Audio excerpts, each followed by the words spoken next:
Welcome to Bind EduTech, and this is a continued class of the chapter Going Places. In the previous class, we have studied that Sophie, along with her father, her elder brother, and younger brother, all of the four, they went to see a football match which was compared to a pilgrimage. Football match देखने गए थे और football match उनके लिए धार्मिक यात्रा जैसी थी. वो फुटबॉल मैच यूनाइटेड टीम का था. यूनाइटेड टीम 2-0 से जीतता है और जो सेकंड गोल रहता है वो यूनाइटेड के टीम के तरफ से डैनी कैसे करता है.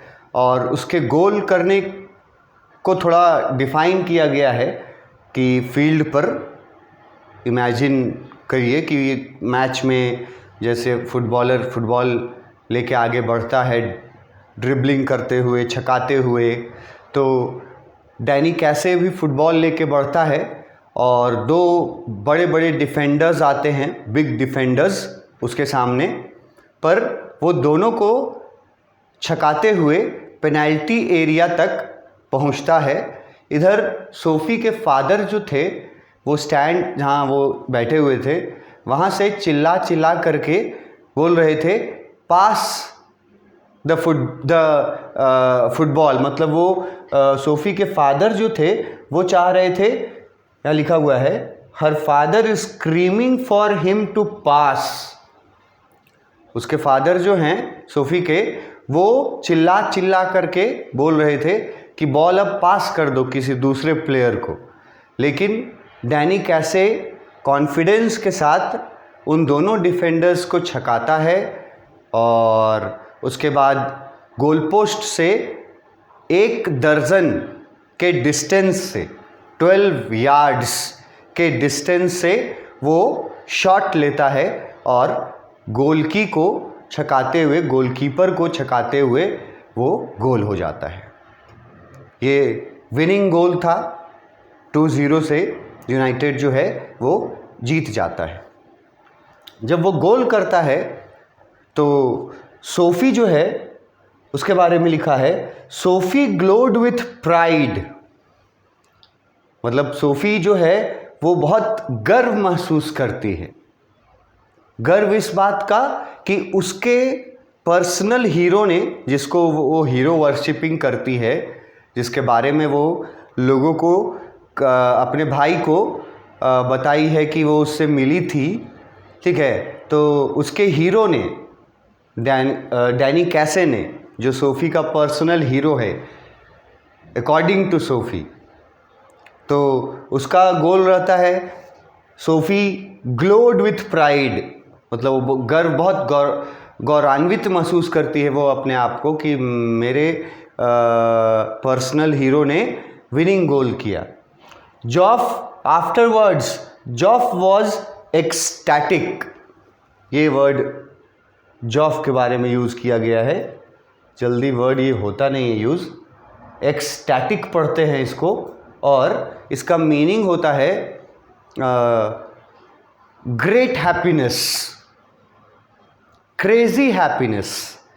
जैसे वर्ल्ड कप का मैच हो रहा हो, फाइनल मैच हो रहा हो, और उस समय जिस तरह का खुशी होता है वर्ल्ड कप जीतने वाले टीम को और उनके समर्थकों का, जो वहाँ पे देखने आते हैं, तो उनकी जो खुशी होती है उसी को एक्सटैटिक बोला जाता है ना.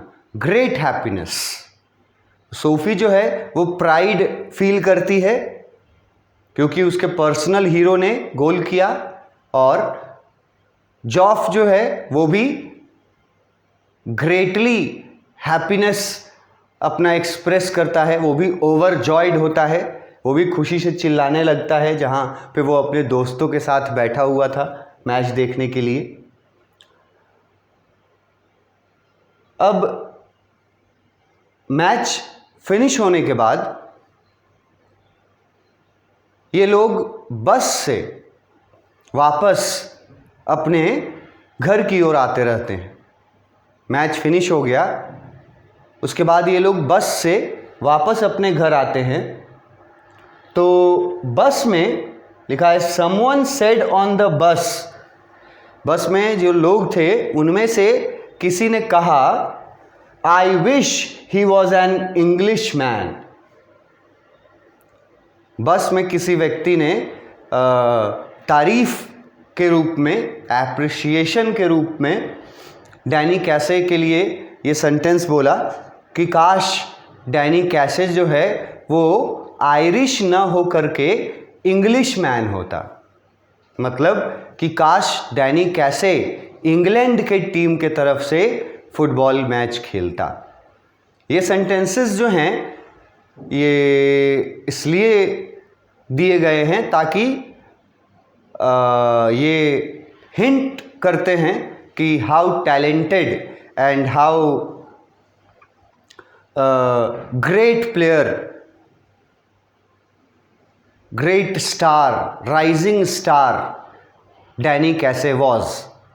डैनी कैसे का पॉपुलैरिटी, उसका ग्रेटनेस, उसका टैलेंट इतना था कि सब कोई चाहता था कि वो उनकी टीम से खेले। तो इंग्लैंड काश कोई बोलता है, बस से जब वो लोग वापस आ रहे थे तो बस में कोई व्यक्ति बोलता है कि काश डैनी कैसे आयरिश होने के जगह इंग्लिश मैन होता, इंग्लैंड के टीम से खेलता। ये दिखाता है उसके पॉपुलैरिटी को और उसके टैलेंट को। डेरेक जो है वो घर आता है सोफी के साथ। लिटिल डेरेक और सोफी घर आते हैं। सोफी घर लेके आती है डेरेक को। डेरेक घर आता है तो आ करके अपनी मदर को बताता है, यहाँ देखो लिखा हुआ है Ireland will win the world cup. Little Derek told his mother when Sophie bought him home. Sophie के साथ डेरेक घर आया तो घर आते ही डेरेक अपनी माँ को बताता है कि इस बार फुटबॉल का वर्ल्ड कप जो है वो आयरलैंड का टीम जीतेगा। ये सेंटेंस भी क्या दिखाता है? ये सेंटेंस भी दिखाता है कि जितना टैलेंटेड प्लेयर था डैनी कैसे, कि वो जिस टीम से खेलेगा वो टीम वर्ल्ड कप जीत जाएगा। उसके टैलेंट को फिर से एक बार उजागर करने का कोशिश किया है कि डेरेक बोलता है अपनी माँ से Ireland will win the world cup, कि आयरलैंड के पास डैनी कैसे जैसा प्लेयर है तो वो आयरलैंड का टीम जो है इस बार का वर्ल्ड कप जीत जाएगा। वो आके अपनी मदर को बताता है। Her father was gone to the pub to celebrate. और सोफी के फादर जो हैं वो यूनाइटेड टीम के जीत का खुशी मनाने के लिए पब चले जाते हैं। पब टू सेलिब्रेट, खुशी मनाने के लिए। पब वर्ड जो लोग जानते हैं वो लोग के लिए तो अच्छा है, जो लोग नहीं जानते हैं तो पब का सिंपल मतलब है बार।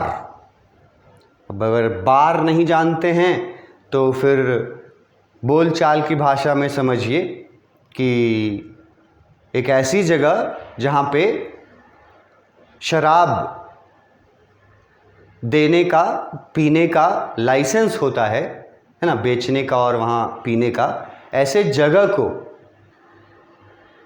पब बोलते हैं।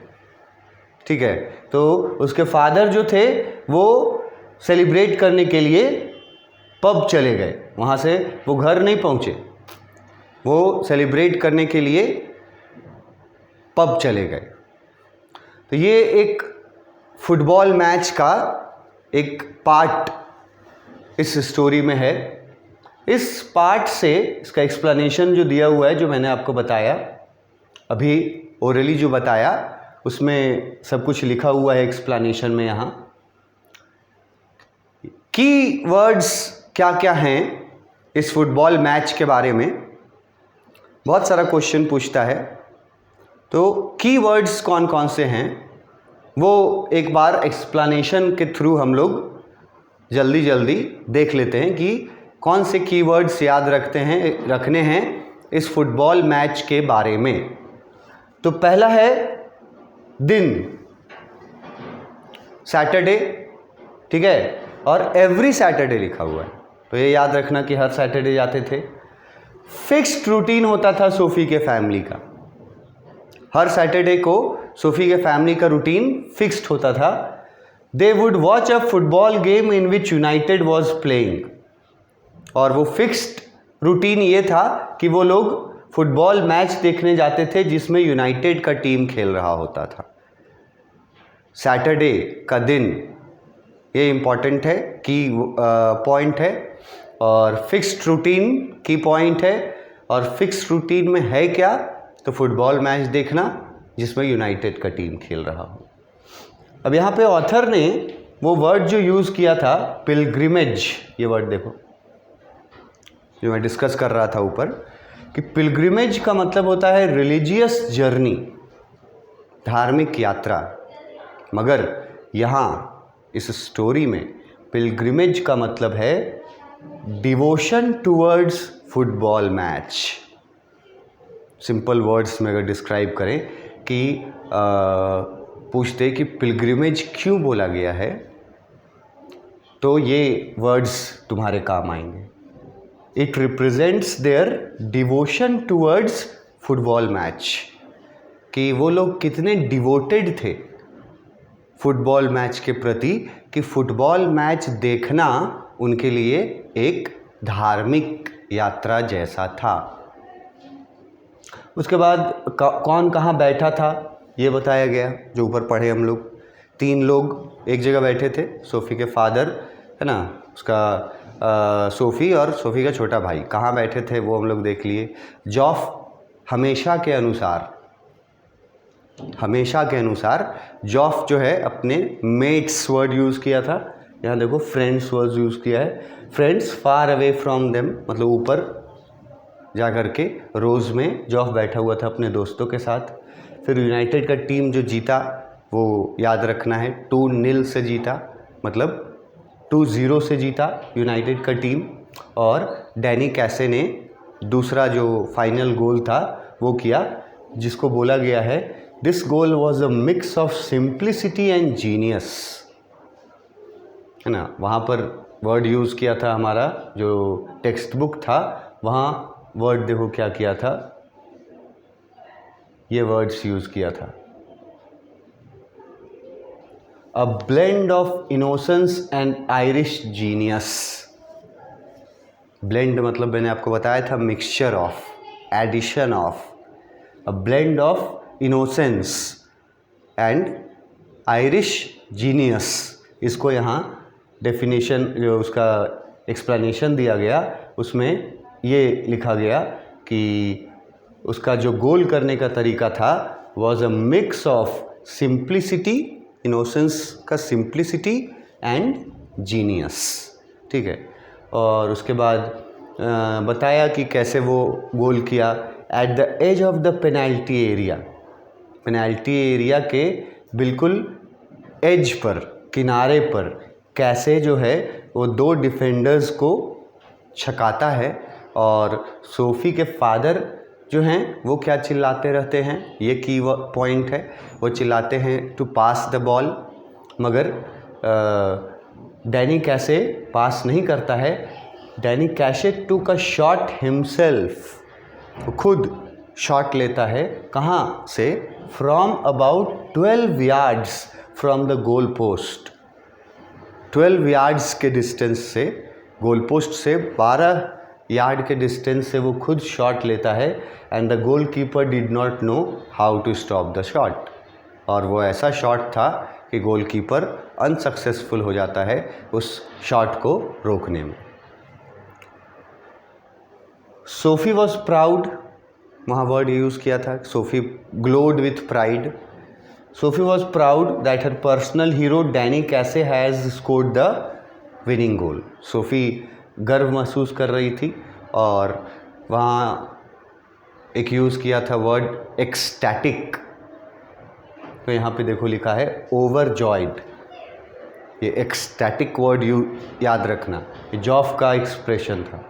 मैच जब जीत गया यूनाइटेड तो सोफ़ी तो प्राइड फील कर रही थी, जॉफ जो है वो एक्सटैटिक फील कर रहा था, मतलब ही वॉज ओवरजॉयड, खुशी से पागल हो जाना, क्रेज़ी हो जाना, ये जॉफ का रिएक्शन था। उसके बाद लिखा है family was returning on the bus, बस से वापस आ रहे थे। बस में किसी ने कहा कि कितना अच्छा होता, that it would have been good if कैसे वर एन इंग्लिश मैन। ये भी हम लोगों ने पढ़ा कि ये बताया। और ये जो सेंटेंस किसी के द्वारा बोला गया है, समवन सेड इट, किसने कहा है ये डिफ़ाइन नहीं किया हुआ है, लेकिन इस सेंटेंस के बोलने का एक अर्थ निकलता है कि डैनी कैसे इतना टैलेंटेड था कि सभी लोग उसको अपने टीम में चाहते थे। तो उसके टैलेंट को यहाँ दिखाया जा रहा है कि कितना टैलेंटेड था वो, सब चाहते थे कि वो उनकी टीम से हो, है ना। उसके बाद डेरेक घर आता है सोफ़ी के साथ और वो अपनी माँ को आकर के फिर क्या बताता है, ये कीवर्ड है, की पॉइंट है। वो बताता है कि इस बार आयरलैंड का टीम मैच जीत जाएगा, वर्ल्ड कप जीत जाएगा। की पॉइंट है कि डेरेक घर आकर के क्या बताता है अपनी मदर को, तो डेरेक घर आकर के बताता है that Ireland will win the world cup, Ireland world cup जीत जाएगा। इसका क्या मतलब है?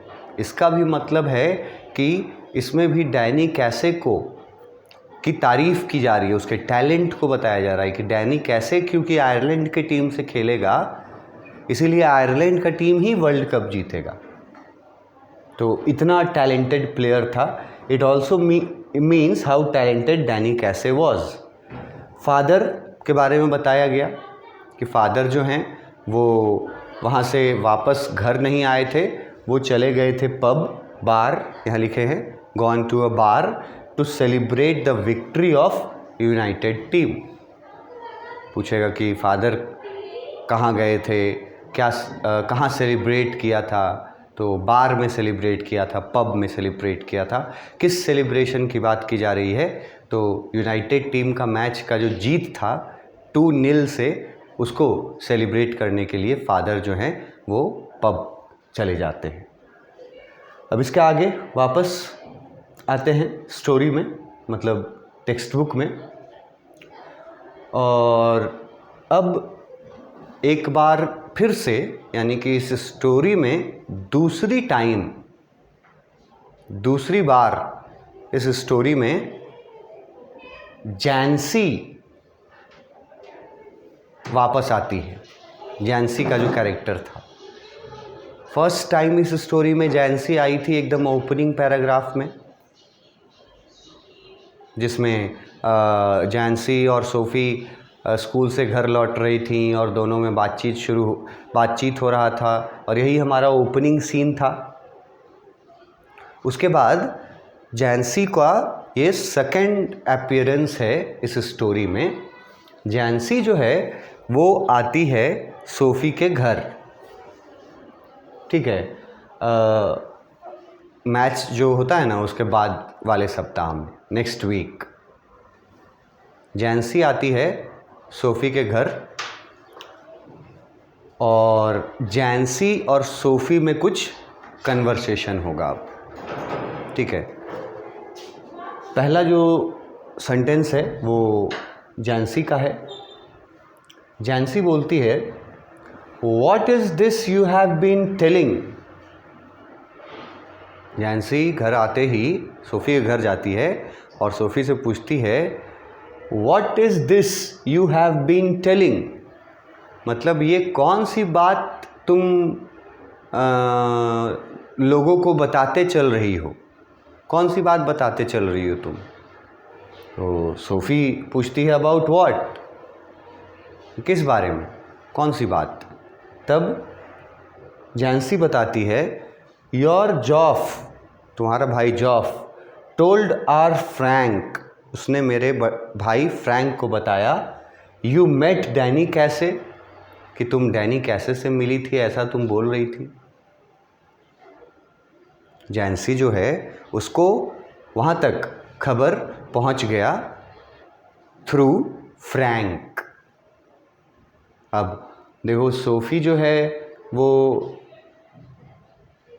रखना चाहती थी इसको सीक्रेट, लेकिन सीक्रेसी रहा नहीं है अभी तक, और यहाँ तो पता चल रहा है कि जैंसी को भी मालूम हो गया इस बारे में।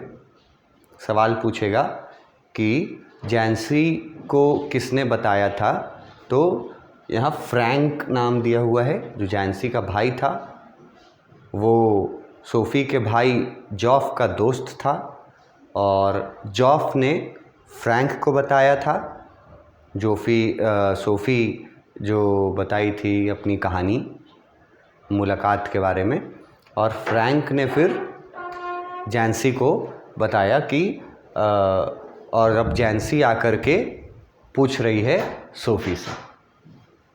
जैंसी पूछती है सबसे पहले कि ये तुम क्या बताते चल रही हो लोगों को कौन सी कहानी सुनाते चल रही हो। सोफ़ी बोलती है अबाउट व्हाट, किस बारे में। तो जैंसी बोलती है कि तुम्हारे भाई जॉफ ने मेरे भाई फ्रैंक को बताया कि तुम बोल रही थी कि तुम डैनी कैसे से मिली हो, यू मेट डैनी कैसे। This was not N inquisition, और ये इंक्विजिशन वर्ड देखो, इसका बहुत आसान मतलब होता है। इंक्विजिशन मतलब inquiry. This was not an inquiry मतलब जैंसी जो थी वो इंक्वायरी नहीं कर रही थी, ठीक है, वो बता रही थी कि फ्रैंक से मुझे पता चला इस बारे में। Just Jancy being nosy. अब यहाँ जैंसी का कैरेक्टर जो अभी तक हम लोगों ने देखा है, जो हम लोगों ने कैरेक्टर में पढ़ा भी था, तो वो बताया गया था एक सेंसिबल गर्ल का कैरेक्टर है। जैंसी जो है वो एक सेंसिबल गर्ल है, ठीक है, उसके पांव ज़मीन पे रहते हैं, मतलब वो रियलिटी को वो समझती है।